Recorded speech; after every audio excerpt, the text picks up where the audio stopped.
Present time. आकृति अपना बिता हुआ कल याद कर रोने लगती है। आकृति जो अपना सर अमाक्ष के कंधे पर रखी हुई थी, उसके रोने से उसके आंसू अमाक्ष के कंधे पर गिरने लगते हैं। तो अमाक्ष आकृति का चेहरा अपने दोनों हाथों में थामते हुए उसके आंसू पोंछता है और उससे बोलता है, मुझे तो अभी भी तुम्हारा नाम नहीं पता है, अब तो अपना प्यारा सा नाम बता दो।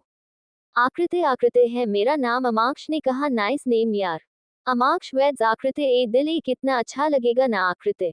तो अमाक्ष वैद्य आकृति सुनकर ही कहीं खो गई थी। अमाक्ष देखता है कि उसके ये सब कहने पर भी आकृति का मूड वैसा ही रहता है। तो अमाक्ष आकृति का मूड ठीक करने के लिए कहता है, लेकिन एक बात कहूं, मैं तुम्हें पिछले 5 साल से मेरी किसगल के नाम से बुलाता हूं, लेकिन तुम ना मेरी किसगल नहीं, एक चुहिया निकली। चुहिया जाने किस बिल में पिछले 5 सालों से घुसी हुई थी कि इतने कोशिश करने पर, इतने शोज लगाने के बाद भी कहीं भी तुम्हारा पता नहीं चल पाया, क्योंकि तुम तो अपने बिल में छुपी बैठी थी।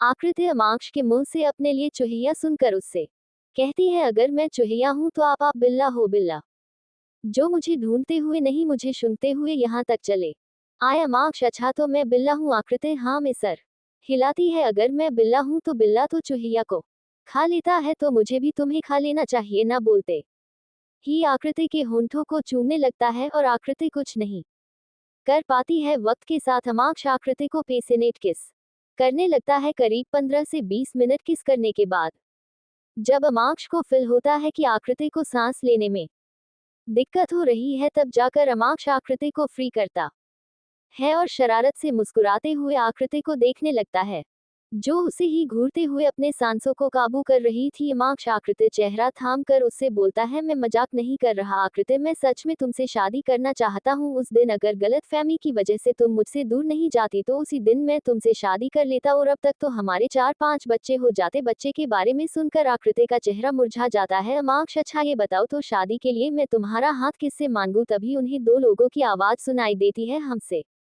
हुआ यूं था कि जब धैर्य, जो धानी को अपनी बाहों में समाये हुए लेटा हुआ था, उसकी आंखें लग ही रही थी, उसका फोन रिंग करने लगता है। धैर्य जल्दी से अपना फोन साइड टेबल से उठाता है और बिना देखे ही फोन रिसीव कर लेता है और फिर बेड से उठकर बालकनी में चला जाता है। फोन की दूसरी तरफ रोमी था। रोमी, हेलो सर, बोलता है। तो धैर्य, हाँ बोलो, काम हुआ कि नहीं। रोमी, सर मैं उन्हें घर ही लेकर आ रहा हूँ और वो दूसरा काम भी ऑलमोस्ट हो गया है, थोड़ी देर में आप खुद देख लीजिएगा। धैर्य गुड जॉब बोलकर फोन कट कर देता है और धानी के पास आता है तो देखता है कि धानी भी जाग गई है और खुद बेड से उठने की कोशिश कर रही है। धानी जो अपने पैरों पर खड़ी थी, वो बिना सहारे के आगे चलने के लिए जैसे ही अपने कदम आगे बढ़ाती है, वो गिरने को होती है कि धैर्य आकर उसे संभाल लेता है। धानी धैर्य को देख स्माइल करती है। धानी को धैर्य को खुद को संभालता देख उसे बहुत अच्छा लगता है। धानी धैर्य को देखते हुए स्माइल करते हुए अपने में सोचती है, जब भी मैं गिरने वाली होती हूँ, आप मुझे गिरने से पहले ही संभाल लेते हैं। जब भी मुझे आपकी जरूरत होती है, आप उस वक्त कैसे भी मेरे पास आ जाते हैं, मेरे साथ होते हैं। मुझे आपका यही साथ हमेशा चाहिए, जीते जी और मरने के बाद भी। धानी धैर्य को पकड़े बस स्माइल करते हुए धैर्य को देखे जा रही थी और खुद में सोचे जा रही थी। धैर्य धानी के चेहरे के आगे चुटकी बजाता है, क्या हुआ, कहाँ खो गई। धैर्य शरारत से मुस्कुराते हुए, बीवी जी अगर आप मुझे देखते रहना चाहती है तो मैं और भी पास आ सकता हूँ, बोलो तो अनु।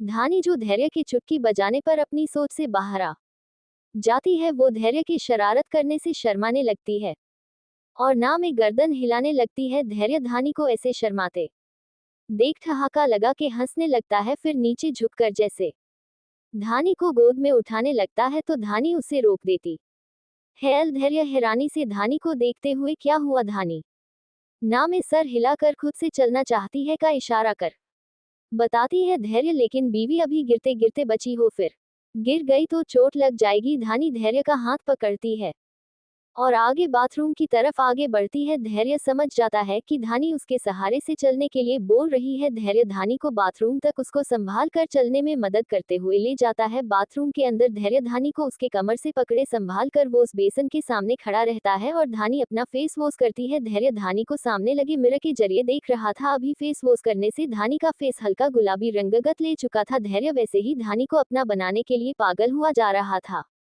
धैर्य धानी की बेक को अपने सीने से सटा लेता है और अपने हाथ धानी के पेट पर लपेट लेता है, फिर अपना फेस धानी के गर्दन में घुसाते हुए बोला, बीवी मैंने तुम्हारी मदद की ना, तो तुम्हारा मुझे पे करना तो बनता है। धानी धैर्य को मिरर में देखते हुए अपने हाथ से क्या का इशारा करती है। धैर्य अपनी एक उंगली धानी के होठों पर रखता है, फिर अपने होठों पर फिर एक उंगली दिखाता है और फिर अपनी आंखें बंद कर लेता है तो धानी जल्दी से धैर्य के गाल पर किस कर उससे अलग हो जाती है। ये सब इतनी जल्दी में होता है कि धैर्य को कुछ भी रिएक्ट करने का मौका ही नहीं मिलता है। धैर्य अपनी आंखें छोटी कर धानी को घूरते हुए बोला, दिस इज नॉट फेयर यार बीवी, ये तो चीटिंग है। बोलते हुए धैर्य धानी के होंठों की तरफ बढ़ने लगता है। तभी धैर्य का फोन जो कमरे में रखा था वो एक बार फिर रिंग करने लगता है। धैर्य उसके बंद होने का वेट करता है और धानी को खुद से चिपकाए रखता है। फोन का बजना बंद हो जाता है तो धैर्य फिर से धानी को किस करने के लिए उसके होंठों को छूता ही है कि फिर से उसका फोन बजने लगता है। धैर्य चिल्लाते हुए बोलता है, जो भी फोन कर रहा होगा ना मैं उसे मार दूंगा। बोलते हुए धानी को अपने गोद में उठा लेता है। धानी धैर्य को झल्लाते हुए देख हंसने लगती है।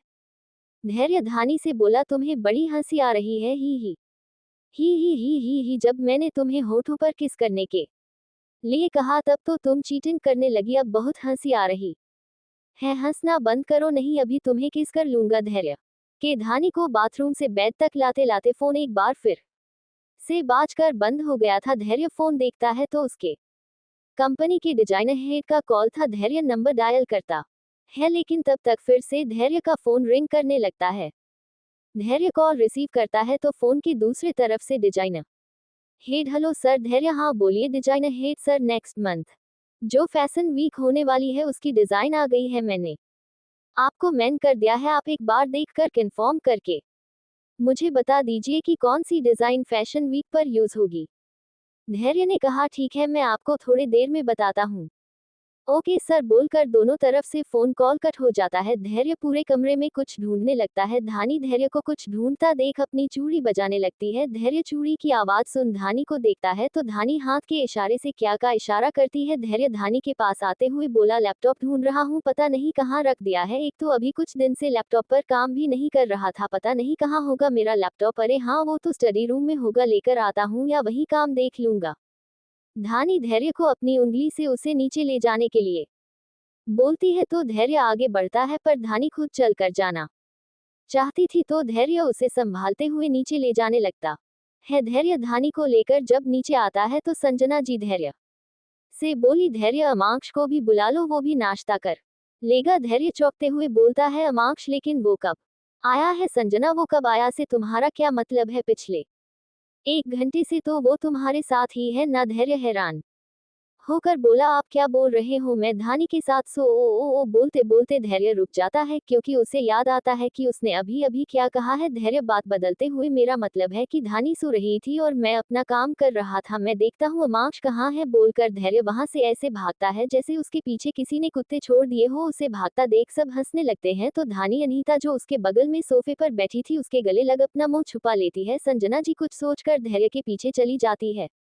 जब दो लोगों की आवाज अमांक्ष को और आकृति को अपने कानों में सुनाई पड़ती है तो वो दोनों ही उस ओर देखते हैं तो डोर से थोड़े आगे धैर्य खड़ा होता है और डोर के पास संजना जी खड़ी होती है। उन्हें ऐसे अपने सामने खड़ा देख अमांक्ष और आकृति हड़बड़ा जाते हैं और जल्दी से उठने के चक्कर में आकृति जो अमांक्ष की गोद में बैठी थी वो फर्श पर गिर जाती है। आकृति के फर्श पर गिरने से संजना जी जल्दी से उनके पास आती है और आकृति को फर्श से उठाते हुए अमांक्ष को डांटने लगती है, अमांक्ष तुम एक नंबर के गधे हो, बच्ची को संभाल नहीं सकते थे, गिरा दिया ना, देखो तो चोट भी लग गई, रो रही है बेचारी। संजना जी प्यार से आकृति के गाल सहलाते हुए उससे पूछती है, बेटा कहाँ चोट लगी है, दिखाओ मुझे, दवा लगा दूंगी। आकृति ना में गर्दन हिलाकर संजना जी के गले लग जाती है क्योंकि उसे इतने सालों में जो प्यार अपनी सगी माँ से नहीं मिला वही प्यार कुछ ही दिनों में संजना जी ने दे दिया था, इसलिए आकृति रोने लगती है।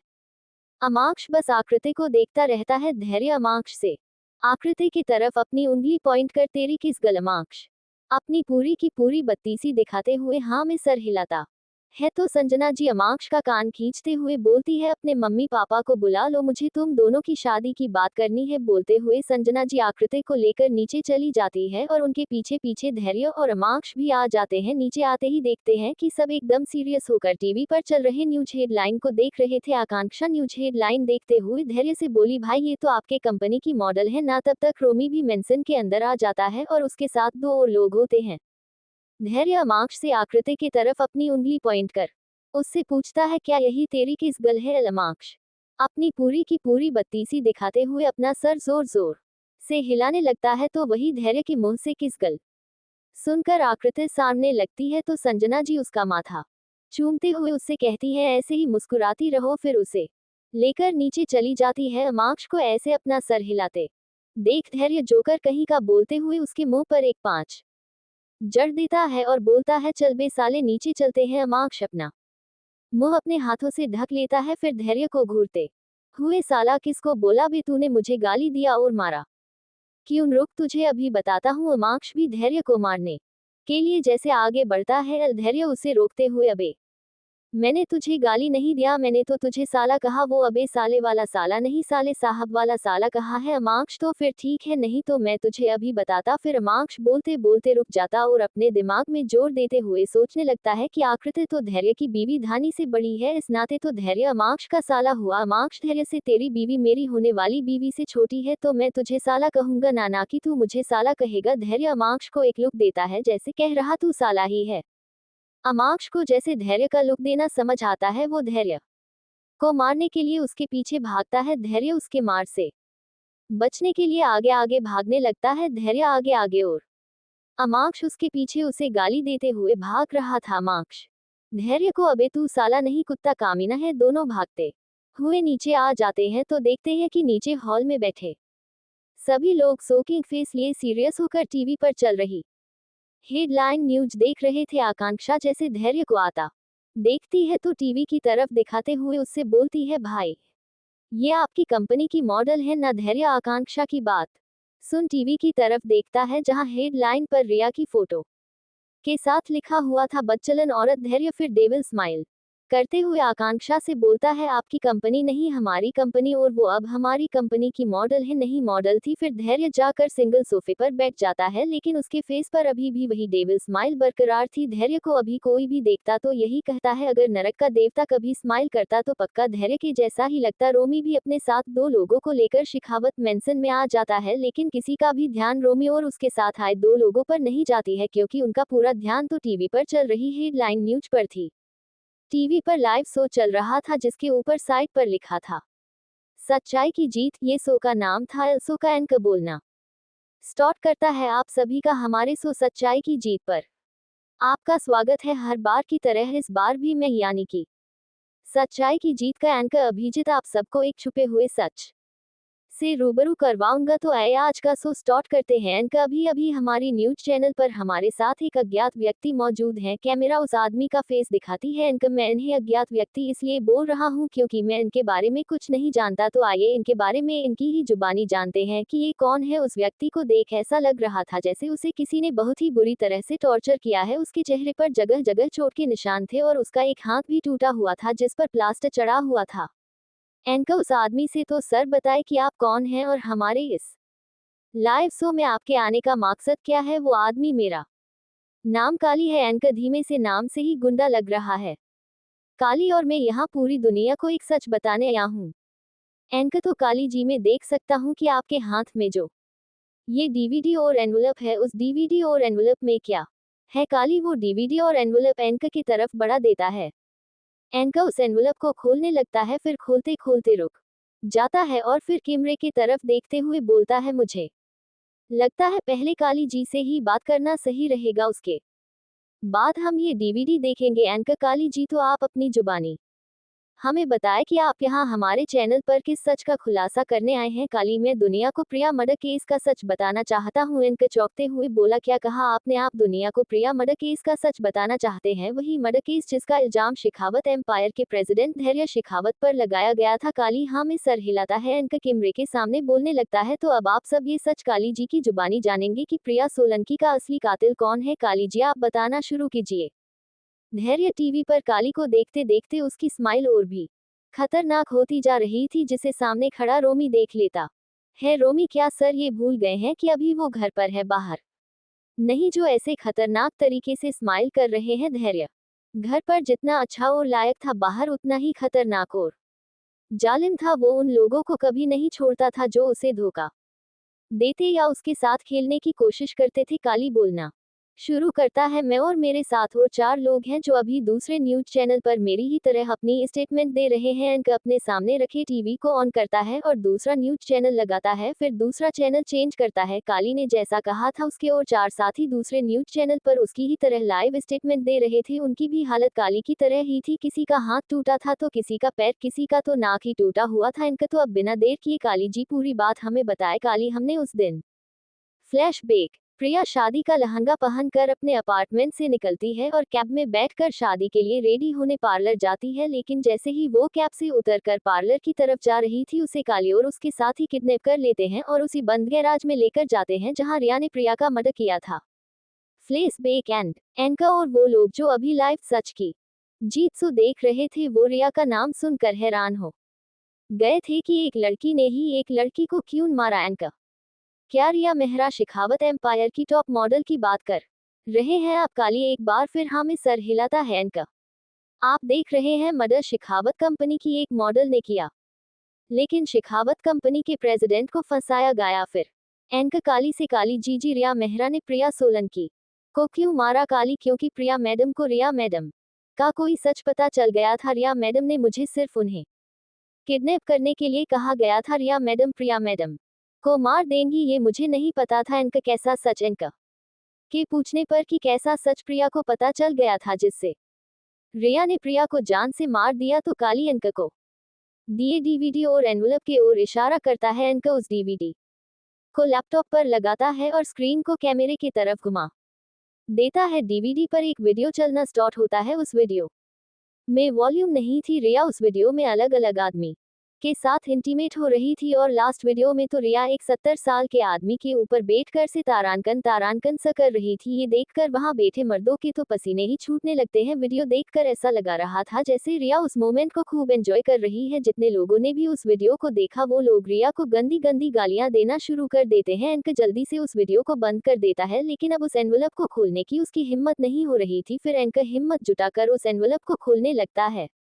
जैसे धैर्य देखता है कि एंकर अब एनवलप खोल रहा है तो धैर्य धीरे धीरे बैक काउंटिंग स्टार्ट करता है जिसे कोई और सुन ना सके। 1098765342 boom dot dot dot dot. धैर्य के बूम करते ही रिया के फ्लैट पर पथराव शुरू हो जाते हैं और लाइव चल रहे शो पर जाकर पुलिस काली और उसके साथियों को अरेस्ट कर लेती है। उस एनवलप में भी अलग अलग आदमी के साथ रिया की इंटीमेट फोटोज थी और कई ऐसी ही इंटीमेट फोटोज बाहर रोड पर भी होर्डिंग में लगी हुई थी, जिसे देखकर महिला मोर्चा जिन्हें पहले ही धैर्य ने सब समझा दिया था कि उन्हें क्या करना है, वो रिया के फ्लैट पर पहुंच जाती है। रिया जो इन सब से बेखबर आराम से सो रही थी, अचानक से हुई इस पथराव से एकदम डर जाती है और चीखने चिल्लाने लगती है और तभी बहुत जोर जोर से रिया के फ्लैट का डोर कोई पीटने लगता है। तो रिया चिल्लाते हुए जाकर डोर खोलती है तो सामने महिला मोर्चा की औरतें अपने हाथ में झाड़ू काले लिए खड़ी थी। रिया उन पर चिल्लाते हुए, कौन हो तुम लोग और मेरे दरवाजे पर आने की हिम्मत कैसे हुई तुम लोगों की? महिला मोर्चा में से एक औरत आगे बढ़कर रिया के बाल कसकर पकड़ती है और उसे घसीटते हुए अपार्टमेंट के नीचे ले जाने लगती है। तेरी हिम्मत हुई अलग अलग आदमी के साथ सोने की तो हमारी भी हिम्मत हुई तेरे दरवाजे पर आने की और ऐसे तेरे मुंह पर कालिक पोतने की।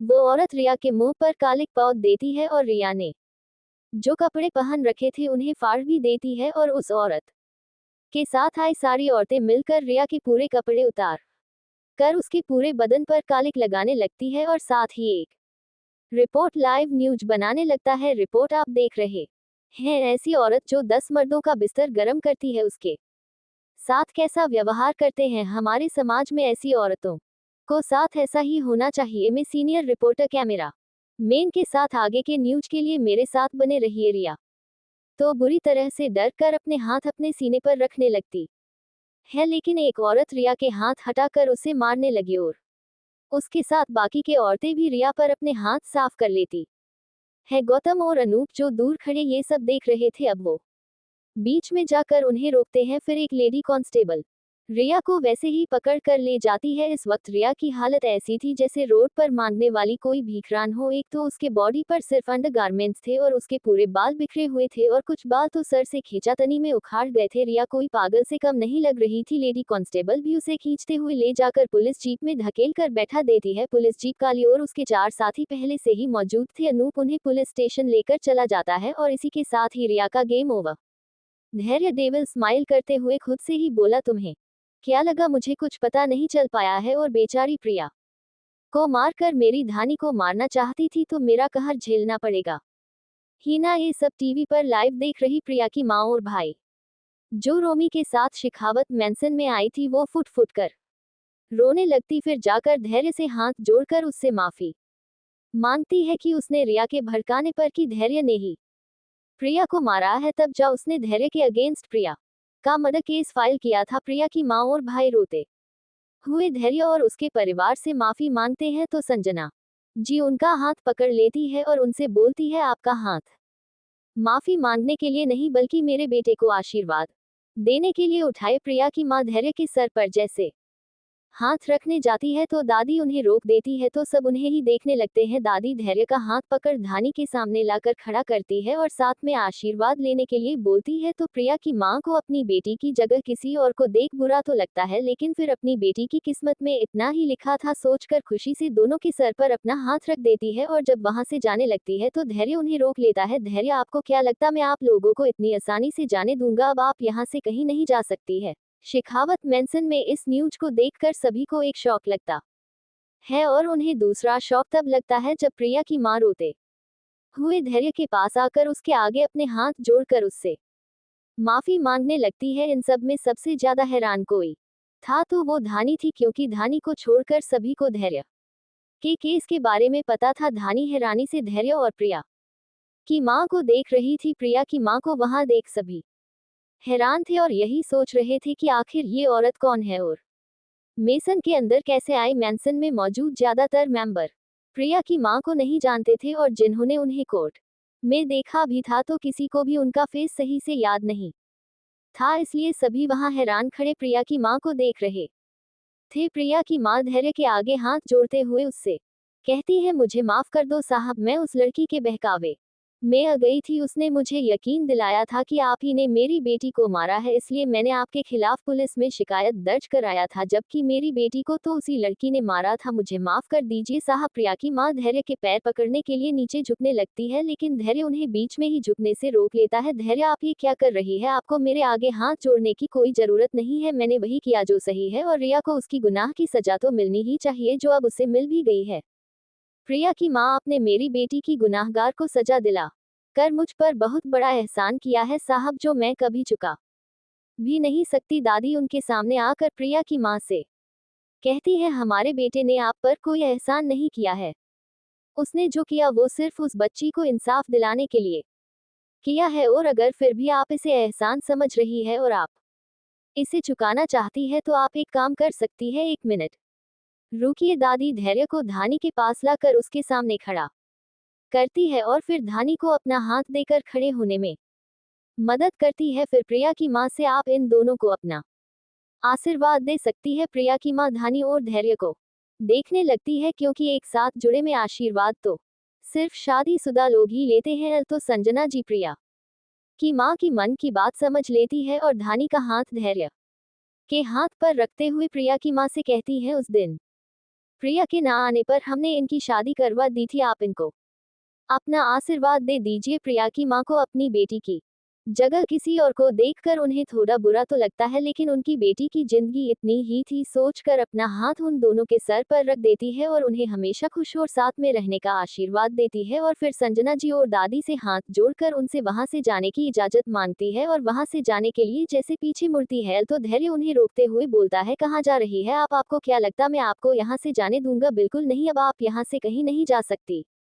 धैर्य की बात सुन सभी हैरान थे कि धैर्य ये क्या कर रहा है। तो वही प्रिया की मां को लग रहा था कि उन्होंने जो धैर्य के खिलाफ पुलिस स्टेशन में शिकायत दर्ज करवाया था, इसलिए धैर्य उनसे नाराज हो गया है और उन्हें अब सजा देना चाहता है। धैर्य संजना जी से मां आंटी प्रिया की मां को, और तुम्हारा क्या नाम है? प्रिया के भाई से अनय प्रिया का भाई का अपना नाम बताता है अने अब से हमारे साथ ही रहेंगे, तो आप देख लीजिए क्या करना है। प्रिया की माँ धैर्य को माना करने लगती है, नहीं नहीं साहब, हम यहाँ कैसे रह सकते हैं, आप बड़े लोग हैं और हम बहुत छोटे हैं, हम यहाँ कैसे रह सकते हैं भला। धैर्य प्रिया की माँ से, आंटी मैंने प्रिया से वादा किया था कि मैं उसे उसके करियर में आगे बढ़ने में मदद करूंगा, लेकिन अब जब वो हमारे बीच नहीं है तो आप लोगों के प्रति मेरा भी कुछ फर्ज बनता है जिसे मैं नजरअंदाज नहीं कर सकता हूँ। इसलिए आज से, अभी से आप और अनय यहाँ शिखावत मेंशन में हमारे साथ रहेंगी।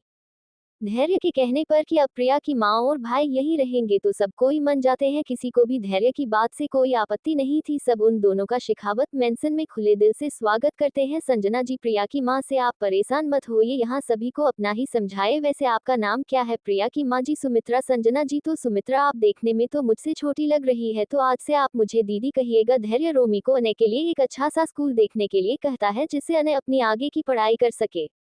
धैर्य, जिसने अभी तक धानी का हाथ थाम कर रखा था, वो धानी को देखता है और उसकी आंखों में ढेरों सवाल देखकर उसका ध्यान भटकाने के लिए और अभी के माहौल को थोड़ा हल्का करने के लिए उससे बोलता है, तुम्हें एक बात बताऊं धानी, जो तब से प्रिया की माँ और भाई को देखते हुए कहीं खोई हुई थी, वो धैर्य के उससे कहने पर अपने होश में वापस आती है। और धानी हाँ में अपना सर हिलाती है तो धैर्य धानी को संभालते हुए आमाक्ष के पास ले जाता है और उसके सामने खड़ा कर उससे मिलाते हुए बोलता है, इनसे मिलो, ये तुम्हारे होने वाले जीजा है। धानी, जो आमाक्ष के सामने खड़ी हो, उसे देखते हुए यही सोच रही थी कि आखिर वो तो आमाक्ष को जानती है, फिर धैर्य उसे आमाक्ष से क्यों मिला रहा है। वो धैर्य की बात सुन झटके से उसकी तरफ देखती है कि धैर्य ये क्या बोल रहा है, तो वही धैर्य की बात से घर के सभी लोग आमाक्ष और आकृति को देखने लगते हैं, तो वहीं आकृति धैर्य की इस बात से अपना सर पिट लेती है। आकांक्षा आमाक्ष से खुशी से उछलते हुए, आमाक्ष भाई, आप और आकृति दीवाओ फिर से एक शादी एंजॉय करने के लिए मिलेगी, पर आप ना भाई की तरह जल्दबाजी में शादी मत करना, आप तो डेस्टिनेशन वेडिंग करना, बहुत मजा आएगा आपकी शादी में, हम खूब मस्ती करेंगे। आकांक्षा को खुशी से उछलते देख सबके फेस पर स्माइल आ जाती है। दादी, हाँ आमाक्ष, तुम तो जल्दी से अपने माँ बाप को बुला लो, तो हम जल्दी ही तुम दोनों की शादी की बात कर धूमधाम से शादी करवा देंगे।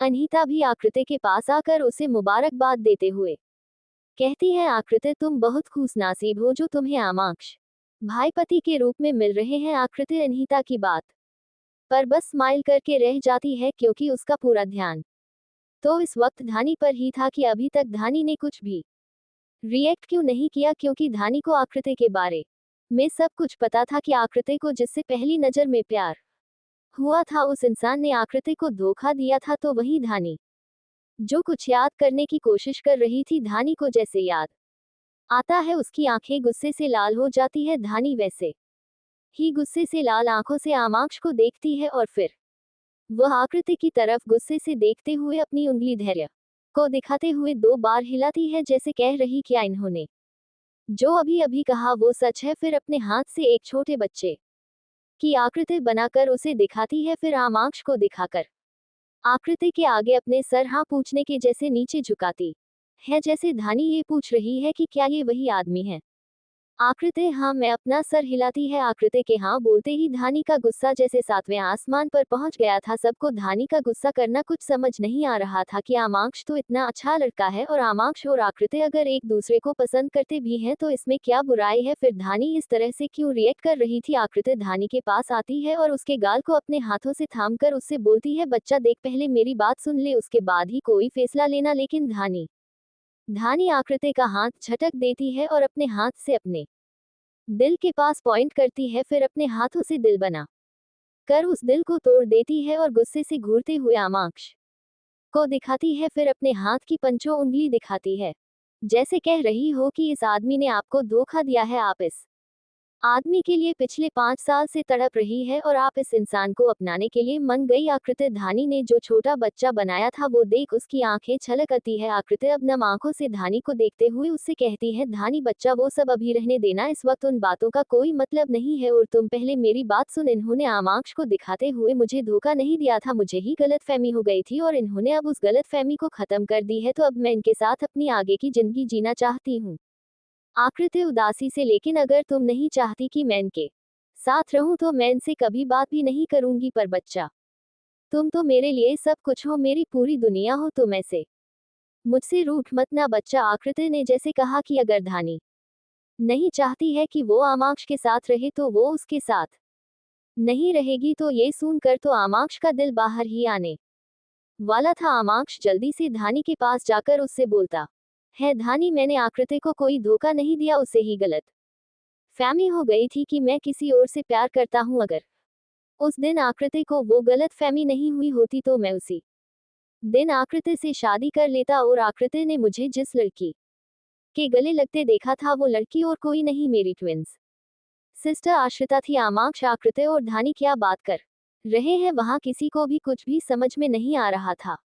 तो दादू थोड़ा गंभीर आवाज में बोलते हैं, तुम तीनों क्या गलत फहमी धोखा क्या बात कर रहे हो, और तुम दोनों आमाक्ष और आकृति के बीच आश्रिता कहाँ से आ गई, हम सबको कुछ भी समझ में नहीं आ रहा है। तो हमें शुरू से बताओ कि आखिर बात क्या है। दादू के पूछने पर कि बात क्या है तो आमाक्ष आकृति के मिलने से लेकर आकृति को हुई गलतफहमी और उसे हर जगह ढूंढने के बारे में सब कुछ बता देता है, जिसे सुनकर सब कभी आमाक्ष को देखते तो कभी आकृति को। किसी को भी यकीन नहीं हो रहा था कि सिर्फ एक गलतफहमी के कारण आमाक्ष और आकृति को एक दूसरे से 5 साल तक दूर रहना पड़ा। दादू वैसे ही गंभीरता से बोलते हैं, अगर धानी तुम दोनों के रिश्ते के लिए मान जाती है, जो कि आकृति चाहती है कि आकृति धानी के उनके रिश्ते को मंजूरी देने के बाद ही वो आमाक्ष के साथ रहेगी, तो हम चाहते हैं कि आमाक्ष तुम जल्दी ही अपने माँ बाप को इंडिया बुला लेना। अब आकृति हमारी ही बेटी है तो हम उसकी धूमधाम से शादी करेंगे। आमाक्ष दादू की बात सुन आकृति का हाथ कसकर पकड़ लेता है और धानी की तरफ आश भरी नजरों से देखने लगता है। दादू ने सबको ये बता दिया था कि अब आमाक्ष और आकृति का रिश्ता तब होगा जब धानी उनके रिश्ते को अपनी मंजूरी दे देगी, क्योंकि आकृति भी यही चाहती थी। सब अब धानी की जवाब का इंतजार कर रहे थे। धैर्य सबको इतने सीरियस होते देख यही सोच रहा था कि कहाँ वो माहौल को हल्का करना चाहता था और कहाँ अब माहौल और ज्यादा ओकेवर्ड हो गया। धानी आकृति को देख रही थी तो आकृति भी अपनी नम आंखों से धानी को देख रही थी। आकृति की आंखें आंसुओं से भरी हुई थी, बास किसी भी पल आंखों से निकलने को तैयार थी। तो आमाक्ष के दिल में एक अलग ही हलचल मची हुई थी। वो तो ये सोच रहा था कि अगर धानी उसके और आकृति के रिश्ते के लिए मना कर देती है तो वो क्या करेगा, कैसे जिएगा, क्योंकि इन 5 सालों में उसके जीने का एक ही मकसद था, आकृति को ढूंढना, और उसने दिलो जान लगाकर उसे ढूंढ भी लिया। लेकिन अब अगर उसका प्यार, उसकी किस गल उसे मिलने के बाद भी अगर उसे नहीं मिली तो उसके जीने का मकसद, उसका प्यार उससे दूर हो जाएगा, जो वो कभी होने नहीं देगा।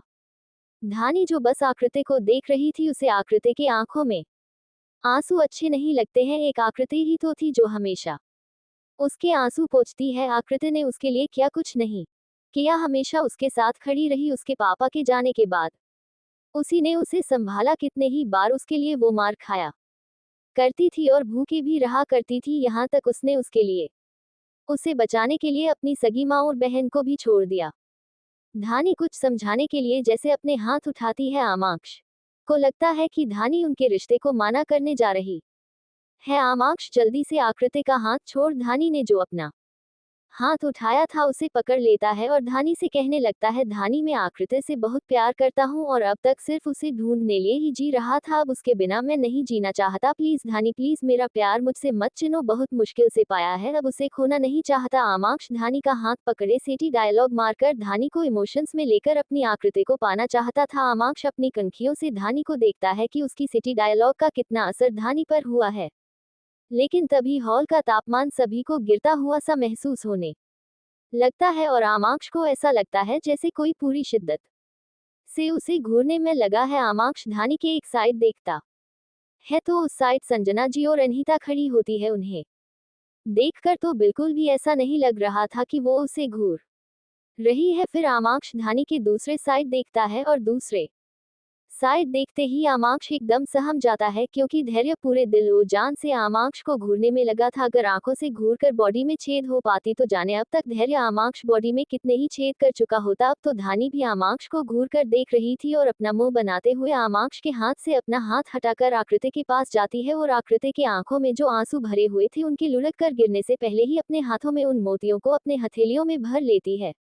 धानी आकृति के आंसू पोंछती है और उसके होंठ को ऊपर कर उसे स्माइल करने के लिए कहती है, फिर जैसे कह रही हो, आपकी खुशी मेरे लिए मायने रखती है, फिर जिसके साथ रहने में आपकी खुशी है मैं उसे कैसे नापसंद कर सकती हूँ। आकृति झट धानी के गले लग जाती है और रोने लगती है तो धानी उसे खुद से अलग कर उसका हाथ आमाक्ष के हाथ पर रख देती है और अपनी उंगली आमाक्ष को दिखाती है, फिर अपने हाथ से गोली बना आमाक्ष के सीने पर रखती है और गोली चला देती है। सब धानी क्या कहना चाहती है ये जानने के लिए आकृति की तरफ देखते हैं अनहिता आकृति से। आकृति धानी क्या कह रही है? आकृति स्माइल करते हुए भाभी धानी कह रही है कि अगर आमाक्ष जी के वजह से मेरे साथ कुछ भी हुआ या फिर मेरे आंखों में इनकी वजह से कभी आंसू आए तो धानी आमाक्ष जी को गोली से उड़ा देगी। आकृति की बात खत्म होने पर संजना जी अनहिता को उसके कान में कुछ कहती है तो अनहिता वहां से चली जाती है और आमाक्ष तो खुशी के मारे धानी को ही गले लगाने लगता है, लेकिन आमाक्ष धानी को छू भी पता उससे पहले ही धैर्य धानी को कमर से पकड़ अपनी ओर खींच लेता है तो उसे घूर कर देखने लगते हैं कि ये क्या तरीका है खींचने का, अगर धानी को काहे लग जाती तो।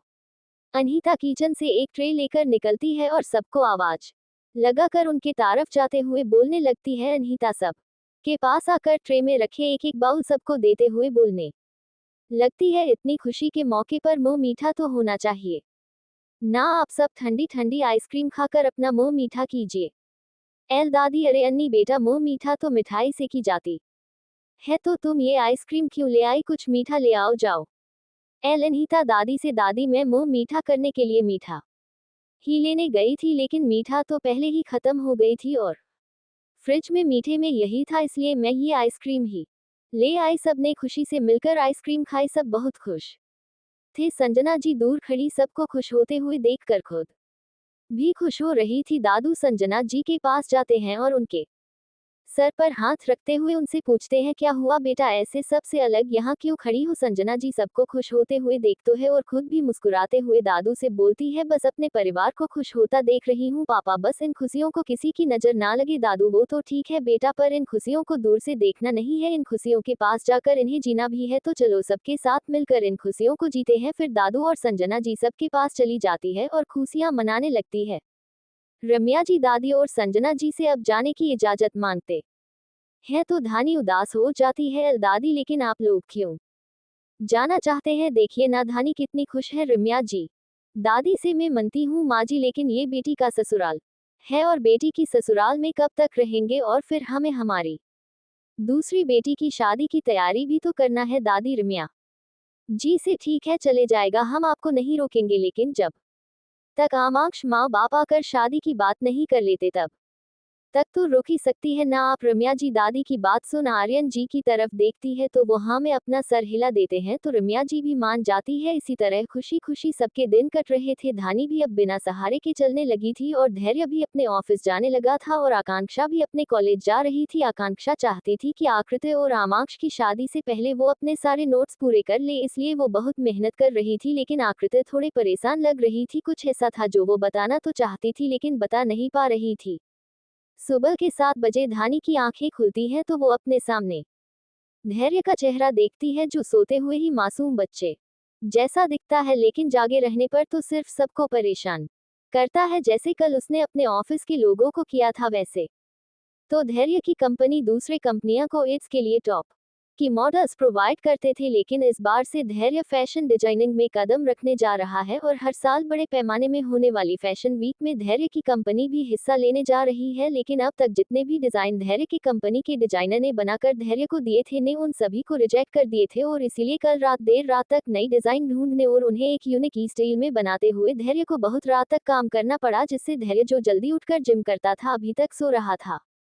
धैर्य धानी को कमर से पकड़कर सो रहा था। धानी धीरे से धैर्य का हाथ अपने कमर से हटाती है और फिर उठकर धैर्य के माथे को चूमती है, फिर उसके होंठों को हल्का सा छूकर बेड से उठकर कबर्ड से अपने कपड़े निकालती है, फिर बाथरूम में चली जाती है। धानी के जाते ही धैर्य अपनी आंखें खोल देता है और बाथरूम की तरफ देखते हुए मुस्कुराता है और फिर से सो जाता है। थोड़ी देर में धानी नहाकर बाथरूम से बाहर आती है और धैर्य को देखती है जो अभी भी सो रहा था। धानी ड्रेसिंग टेबल के पास जाकर रेडी होने लगती है।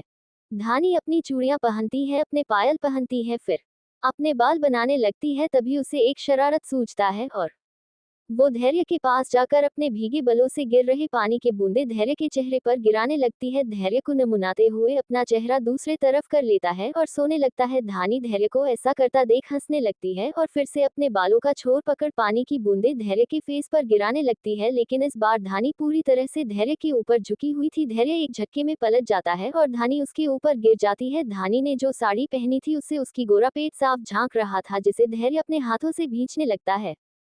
धानी अपने आंखें बंद कर लेती है तो धैर्य धानी को लिए ही पलट जाता है और धानी कसकर धैर्य के कंधे को पकड़ लेती है। धैर्य, मुझसे शरारत, तुम्हें क्या लगा मुझसे शरारत कर तुम बच जाओगी? कभी नहीं, अब शरारत करने की मेरी बारी, अब तुम देखो। बोलते ही धैर्य धानी के गर्दन पर किस करने लगता है, फिर उसके कॉलर बोन पर किस करते हुए बाइट भी कर लेता है। धैर्य के धानी के कॉलर बोन पर बाइट करने से धानी को एक मीठा सा दर्द होता है और वो धैर्य का किस में साथ देने लगती है। धैर्य धानी के किस में साथ देने से अपनी किस को और इंटेंश कर लेता है और धानी के खुले पेट पर अपने हाथ चलाने लगता है। धानी भी धैर्य का साथ देने में इतना खो जाती है कि वो खुद कब धैर्य के नीचे आ जाती है उसे पता ही नहीं चलता है। धैर्य इससे आगे बढ़ता उससे पहले ही उन दोनों को संजना जी की आवाज आती है, जो नीचे किचन से उसे और आकांक्षा को बुला रही थी। धानी धैर्य धक्का